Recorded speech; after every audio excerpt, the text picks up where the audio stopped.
Welcome to ATI Pro Media. We are powered by advanced trading. While the show builds itself, there is a lot of things happening in the world. Outside markets are moving, grains are moving in a way you may like.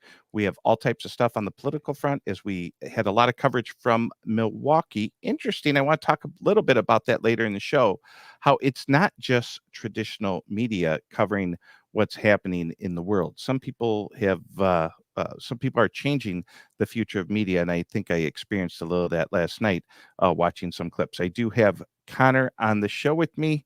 If you forgot who Connor was, we have a beautiful introduction. We'll bring him in. But before we bring in Connor B, we got to head over to LaSalle Street to tell you the good news. Dees corn up 3.5, SEP soybeans up 4, Nove soybeans up 4, meal up a little, soybean oil up a little, wheat, SEP wheat up 11, KC wheat up 11, hard red spring up 15. Ring the bell. We are at levels that are way below the cost production. Let me read to you the prices. These are SEP based. 541 SEP Board of Trade wheat. That is without the cash market. KC wheat 560. Hard red spring 590. If you're out there in ATI Pro Media internet land, what is the cash price in your area? Drop a comment, shoot us a call, hit us with email. More people have been contacting an email. Joe can pull that up. Info at ATI Pro Media, 1-855-737-FARM. Live cattle down 70. Feeder cattle down 130. Hogs having an impressive rally. Tony Dunker and Brady Huck had a nice couple charts they posted inside the ATI yesterday, just talking about what's happening in the hogs. Things are starting to look better, or as we say around the office, less worse. Gold up 16. Gold hit record highs yesterday. I guess it's a big deal if you have gold. Jojo switched us to Wall Street. He's got his A game out today, folks. Watch out. Silver down 30, 2-year, 10-year, 5-year, 30-year, all down. That means yields are going up. Yields are still moderated, and I think Connor's going to talk about that a little bit. Crude oil up $1.55. What's going on there? Natural gas down 109. The other day I quoted you a price of 2.22. Today, natural gas 20.78. If you have propane needs, natural gas needs, anything like that, might want to call your cash person there. This is interesting here, and I do want to bring this up. Dow Jones up 120, NASDAQ down 430, S&P down 58. Stock market exploded yesterday, led by the Russell and certain stocks having short covering rallies. I think we're seeing GameStop on a 5-6 day rally. Not that GameStop's ruling the world, but it didn't go to zero, and somewhere out there roaring kitties saying meow. Anyway, micro, Bitcoin down 200, copper down 4. With that, I do want to show you the quote board. We'll bring him in, Connor B. Connor B, if you guys don't know Connor B, let me give you a little reminder. Oh, here we go.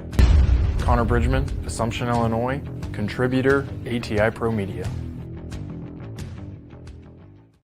On the show. All right.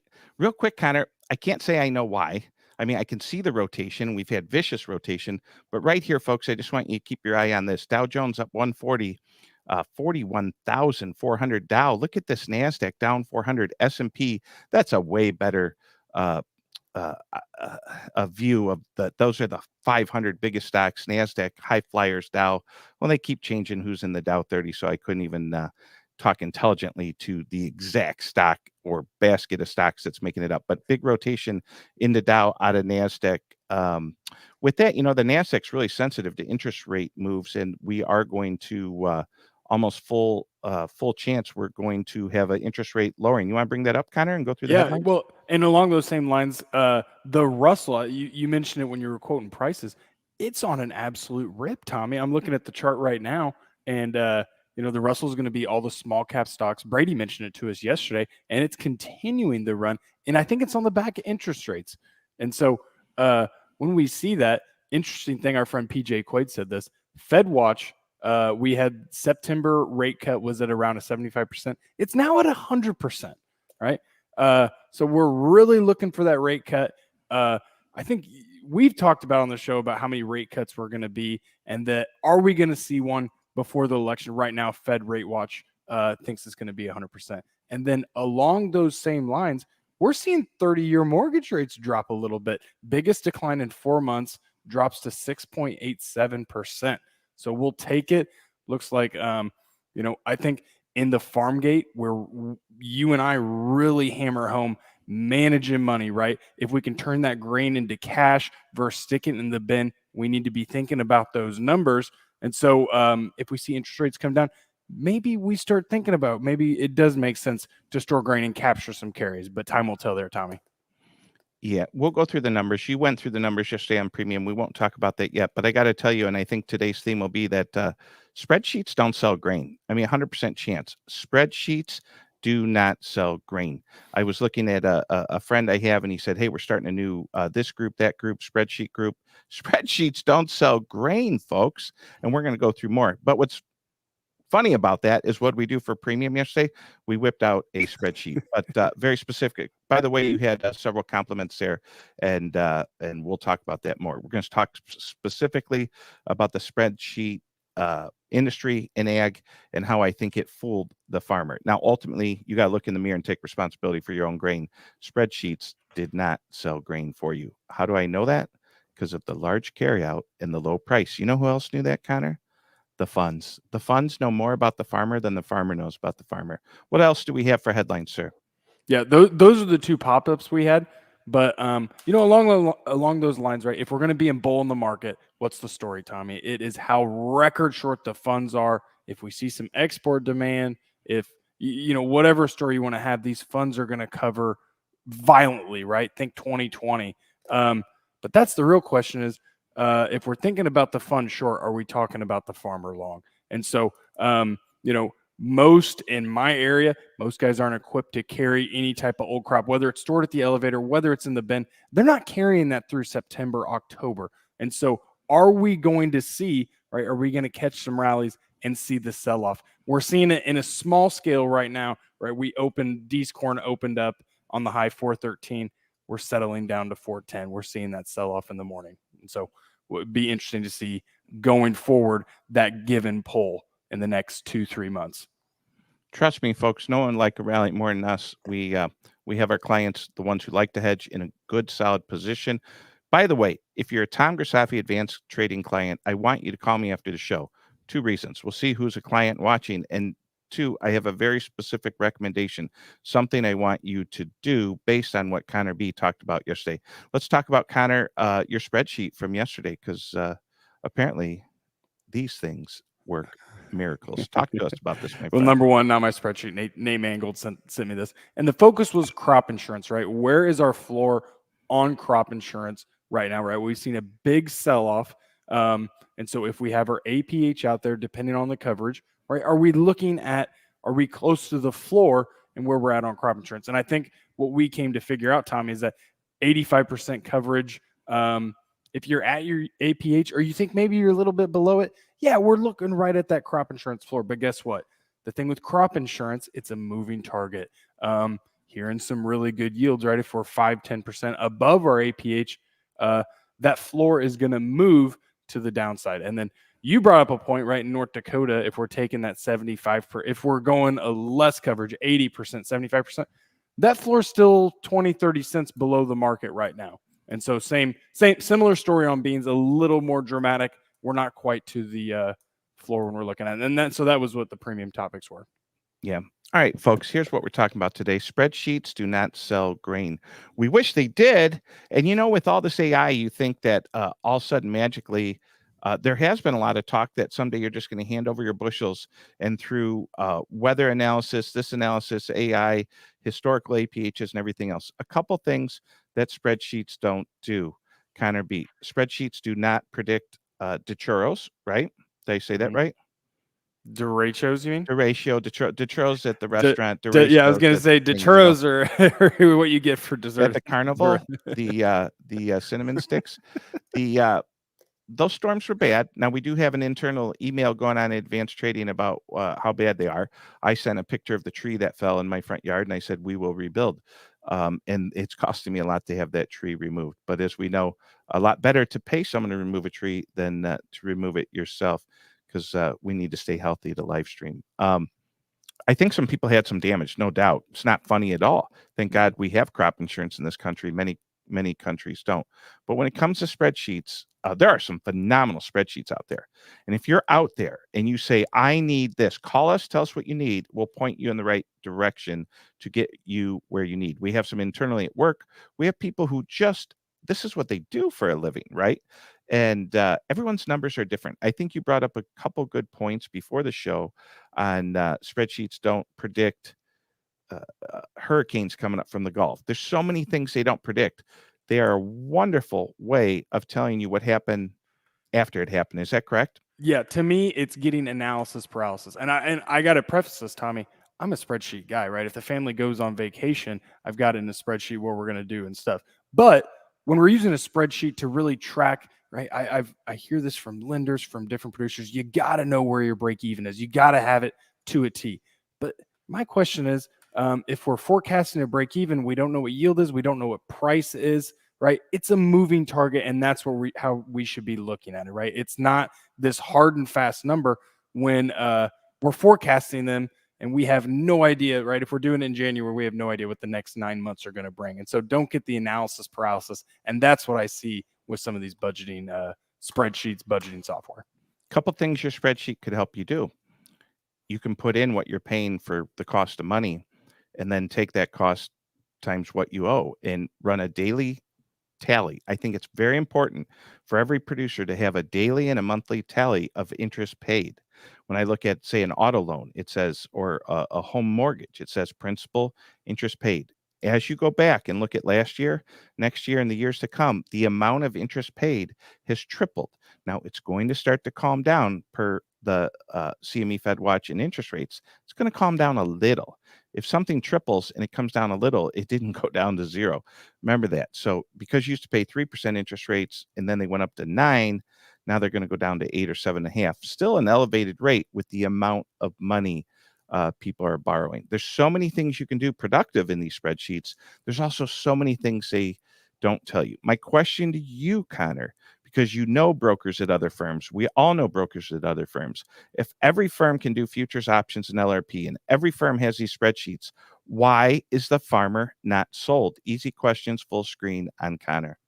Oh boy, that was an easy question. I think a lot of them not sold is because for the majority of the year, if we used an APH number or if we used a safe yield number, right, which I have a lot of problems with, right? If your APH is 220 and you're using a 180 to budget, I don't think that's accurate. But we were below that, and so we sat on the sidelines, right? We're going to pull the trigger when we're profitable. But then we went from 496. What was the high, Tommy? Upper fours, close to $5 January 1st, and right now we're sitting at 410. And so the market does not care what the American farmer's break even is, not one bit, and we're seeing that right now. The way I like the way you said that, the way I like to say it is the market let you sell corn $2 above your cost production. It's going to let you sell corn $2 below your cost production. Many of you are going to experience something like that. Maybe that's being dramatic, but let's go a dollar either way. Several times in your career, you've sold corn a dollar. I had a farmer call me the other day. He said corn's a dollar below my cost production. I said, "Oh, when Russia invaded Ukraine, the months after, how much? What was your cost production?" He said, "Oh, 515. Where'd you sell corn? 715." I go, "Oh, so you're only allowed to make $2. That's how the game's set up." He's like, "Well, no." He goes, "Why are you being condescending?" I go, "Because you're telling me that the market's wrong. All these futures and options at the Board of Trade got it wrong. The cash market got it wrong. The basis got it wrong, or did the farmer get it wrong?" And there are so many spreadsheets out there that they do not have a button. I do not know of a single spreadsheet that calls the elevator and makes a sale. Do you, Connor? If you're out there in ATI Pro Media Land, give me a call. Tell me I'm crazy. My wife could have told you that personally, but I'm just wondering, how does everyone have access to so much technology, multi 7-figure machinery, and yet the only person who's going to sell that grain is you? Now, there are people who hand over 100% of their grain to other people. There are programs, double ups, accumulators, this, that. By the way, we have not talked about what happened to knockouts, but clients I talk to who are involved in that stuff, they are knocked out of almost everything. So that's another day for another story. I like spreadsheets. I want you to have a spreadsheet, but it's not actionable. My best analogy I could tell you about a spreadsheet is this: because you bought a treadmill doesn't mean you got in good shape. Back to you, my friend. Yeah, and there's, like you said, there's a lot of great budgeting software out there. They have their place. They are good tools, right? If you use them, but it can't be the only tool, right? We still need to be right. The spreadsheet doesn't sell the grain, like you said. We still need to be ready to pull the trigger on sales and managing risk along those lines. And I think it's a big reason, we've talked about it in the past 5 years, the amount of VC venture capitalists money that's poured in, right? That was going to manage all this technology that we're getting in the ag space from the farmer. And we're seeing them not succeed, right? We're seeing them either go belly up, or we're seeing them go from $1 billion valuation to a low $1 million valuation. So I think it's the same thing, right? Is we can use all this technology, present it to the farmer, but is it making the money, Tommy? Right. In the end, I am not hoping or waiting for grains to go so low that the government bails us out, because that ultimately is what happened. Interesting things in politics. We'll take it for another day. Mr. Rick's been coaching us from the back about J.D. Vance, what his real name is, who his wife is, how fast they graduated college. They both have law degrees. Fascinating story. I look really forward to the vice presidential debate. And hey, he's got a Netflix movie, Tommy. Give it a watch. I have to give it a watch. All right, very good. Questions, comments, peanut gallery, let it fly. Just going over the markets a little bit. Grains calm down, cattle down a little bit here. Seeing hogs hold their own. Interesting day in the outside. Still, Dow Jones diverging up 170, NASDAQ down 460. Anything else you want to talk about, Connor B? I really hope people tell us how their spreadsheet sold them grain. I'm interested in partnering up with that company. Yep, and this will probably be a topic for premium, but we're not happy with the price right now, right? I'm not, the farmer's not. When do we start peaking in 2025, Tommy? And when do we start having that conversation, right? If things didn't go well for 24, what things can we be doing, and when do we start doing the protection? We've talked about it. I think it's going to be a premium, but that's where my head is at this morning, is looking at 2025. Mm-hmm. And tell me something, the American farmer, that you know for sure. We're asked not to speculate as futures and options brokers, tell both sides. Tell me something you're 100% confident the American farmer doesn't have for 2025 yet. I'm very confident that the American farmer is very, very long the 25 crop. And my question is, and the answer, I'll give it to you. Do they have crop insurance, yes or no? There you go. They do. There is no crop insurance. The government does not have a floor on us for 2025. We'll be here all week. All right. Tom Grisafi, Valparaiso, Indiana. Connor Bridgman, when you lead in Illinois. When you're leading these questions, I'll get them one of these days, Tommy. Yeah, you're doing great. I didn't know what the heck. I can tell you this: it's not rehearsed and scripted. There you go. You ever watch any of this stuff? It's like, and the dog went up the tree, and the mouse was chased by the cat. This is Tommy G coming to you live. Connor Bridgman, unrehearsed, unsketched. Brady's watching. Rick's like, pull the plug, pull the plug. Remember Rocky when they're like, throw the towel, Rock? Things could get crazy here. We want to help you. We want you to call. We want you to reach out. Questions, comments, anything else. We want to know about the spreadsheet that saved you and sold grain. Anything else, Connor B? Nope. Good show. Let's get to work, and we'll see everyone tomorrow. If you're a Tom Grisafi client, I want you to call. We have something actionable we need to do in the next 24 hours. Everyone, have a great day. With that, I'm looking for the close. We'll see you tomorrow, buddy.